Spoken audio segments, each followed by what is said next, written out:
ከዚህ ከአከራይ ተከራይ ጋር በተያያዘ የተፈጠረው ማስወጣት አለ፣ መልሶም ደግሞ ጨምሮ ዋጋ ማከራየት አለ። በእናንተ በኩል ደግሞ ይሄ ነው የሚል አቅጣጫ ባለመቀመጡ ምክንያት በተከራዩ ላይ የመወዛገቦች ነገሮች አሉና ምንድን ያስቀመጣችሁት መፍትሄ? መልካም ተከራዮች መብታቸውን በደንብ ኤክሰርሳይዝ ማድረግ ይጠበቅባቸዋል። አከራዮችም መብትና ግዴታቸውን በአግባቡ መጠቀም ይኖርባቸዋል ብዬ አምናለሁ። ከተማችን ላይ ወደ 500 ሺህ የሚጠጋጉ ቤቶችን የኪራይ ቤቶችን መዝግበን ወደ ሲስተም አስገብተን ኦልሬዲ ቋት ውስጥ ነው ያለው።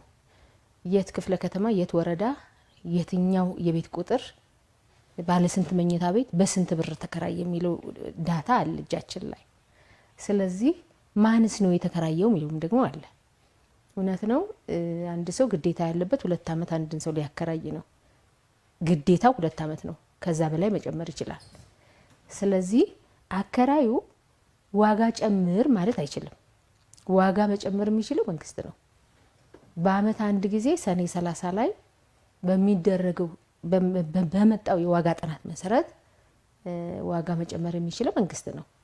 ስለዚህ አንድ ቤት 1000 ብር ተከራይቶ ቢሆን ለምሳሌ ነው እያልኩ ያለሁት 1100 ብር ማድረግ የሚችለው መንግስት ነው። ማርኬት አሰስመንቱን ሰርቶ በምን ያህል መጠን ዋጋ ከፍ እንዳለ አስልቶ የሚጨምረው በፐርሰንት መንግስት ነው። ለምሳሌ 2017-18 በጀት የር ላይ አምና ዋጋ ተጠና የጨመረ ዋጋ ስላልነበረ በነበረው ነው የሚቀጥለው ብለን አናውንስ አድርገን በነበረው ነው የቀጠለው ማለት ነው። ዘንድሮ ዋጋ እያጠናን ነው። ስለዚህ የዋጋ ጥናቱ በሚመልሰው መልስ መሰረት ወይዘር በነበረበት ይቀጥላል። አሁንም አይዘር ደግሞ የጨመረ ዋጋ ካለ ደግሞ አናውንስ ኦፊሻሊ አናውንስ ይደረጋል፣ መንግስት አናውንስ ያደርጋል። እስከዛ ድረስ ግን አከራዮችም ዋጋ ጨምሩ የማለት መብት የላቸው፣ አሰራሩም አይፈቅድላቸውም። ተከራዮችም መብታቸውን ኤክሰርሳይዝ ማድረግ አለባቸው እያልኩ ያለሁት አከራይ ዋጋ ጨምር ስላለው ብቻ ዋጋ መጨመር አለበት ብዬ አላምንም። አንደኛው ውላቸው እኛ ጋር አለ። ውላቸው ኤክስፓየርድ የሚያደርገው ከ2 አመት በኋላ አይደለ፣ ከሰኔ 30 በኋላ ነው ውላቸው ኤክስፓየርድ የሚያደርገው። ውላቸው ውስጥ ሆነው ዋጋ መጨመር ስለማይጠበቅባቸው እንደዚህ አይነት ችግሮች ሲያጋጥሙ በቅርባቸው ወረዳ አለ፣ ዋና ስራ አስፈጻሚ የሚመራው ቅሬታ ሰሚ ኮሚቴ አለ። ክፍለ ከተማም በተመሳሳይ ይሄ ቲም አለ። ክፍለ ከተማ ደግሞ ወረዳ ካልፈታለት ክፍለ ከተማ ይፈታል። ከዛ አልፎ ደግሞ ቢሮም ደግሞ እኛ ጋር አለ። ይሄ እነዚህ ቦታዎች ላይ በየደረጃው እየመጣ ቅሬታውን ማቅረብ ይችላል።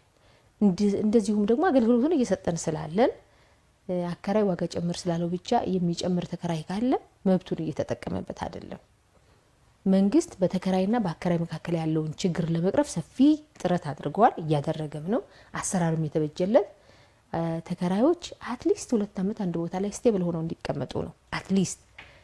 አከራይም ደግሞ በተከራዮች በኩል የሚደርስበትን ያልተገቡ በጣም በርካታ ነገሮች ቤቱን ላልተገባ ነገር ከሚጠቀምበት ተከራይም ፕሮቴክት የማድረግ ስራም የመንግስት ድርሻ ነውና አከራዮች ተገቢ አይደለም ዋጋ ውጡልኝ እንደገና ደግሞ ተመልሶ ደግሞ ዋጋውን ጨምሬ ነው ማከራየው የሚባል አሰራር ስለሌለ ይሄ በጥቆማ ቢደረስበት ከክልክላዎች ውስጥ አንዱ ስለሆነ በህግም ሊያስጠይቃቸው ስለሚችል ባያደርጉ መልካም ነው ብዬ አስባለሁ።